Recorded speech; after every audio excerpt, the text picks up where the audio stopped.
ತುರ್ತು ಪರಿಸ್ಥಿತಿ ಕರಾಳ ಇತಿಹಾಸಕ್ಕೆ 50 ವರ್ಷ ಪೂರ್ಣಗೊಂಡ ಹಿನ್ನೆಲೆಯಲ್ಲಿ ಉಡುಪಿಯ ಬಿಜೆಪಿ ವತಿಯಿಂದ ಜಿಲ್ಲೆಯ ಕುಂಜಿಬೆಟ್ಟು ಎಂಬಲ್ಲಿ ಹಮ್ಮಿಕೊಂಡಿದ್ದ ಉಪನ್ಯಾಸ ಕಾರ್ಯಕ್ರಮಕ್ಕೆ ವಿಧಾನ ಪರಿಷತ್ ಸದಸ್ಯ ಸಿಟಿ ರವಿ ಚಾಲನೆ ನೀಡಿದರು.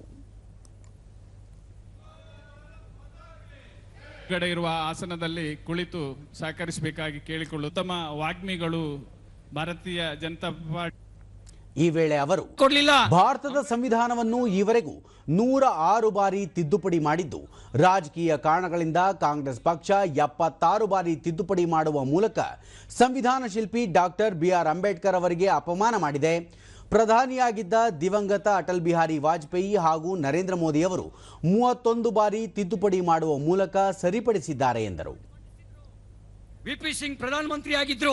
1990ರಲ್ಲಿ ಕಾಂಗ್ರೆಸ್ ಅಧಿಕಾರ ಕಳ್ಕೊಂಡ ಮೇಲೆ ಭಾರತ ರತ್ನ ಪ್ರಶಸ್ತಿಯನ್ನ ಕೊಟ್ಟಿದ್ದು ಅಂಬೇಡ್ಕರ್ ಅವರಿಗೆ ನಮ್ಮ ಅಟಲ್ ಬಿಹಾರಿ ವಾಜಪೇಯಿ ಅವರ ಪ್ರಸ್ತಾವನೆ ಮೂಲಕ ಅನ್ನೋ ನಮಗೆ ಹೆಮ್ಮೆ ಇದೆ. ಮೋದಿಜಿ ಅವರ ಸರ್ಕಾರ ಇದಕ್ಕೂ ಮುನ್ನ ಪತ್ರಕರ್ತರೊಂದಿಗೆ ಅವರು ಎನ್ಡಿಎ ಸರ್ಕಾರ ಬಂದು 11 ವರ್ಷ ಪೂರ್ಣಗೊಂಡಿದ್ದು 100ನೇ ಸ್ವಾತಂತ್ರ್ಯೋತ್ಸವ ಆಚರಣೆ ಹಂತದಲ್ಲಿದ್ದೇವೆ.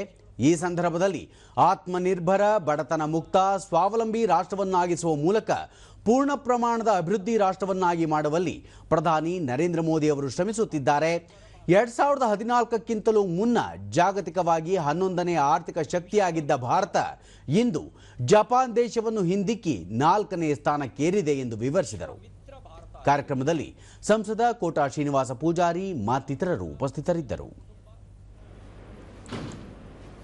ಸ್ವಾವಲಂಬಿ ಕುಟುಂಬ ಆಗಬೇಕು, ಬಡತನ ಮುಕ್ತ ಕುಟುಂಬ ಆಗಬೇಕು.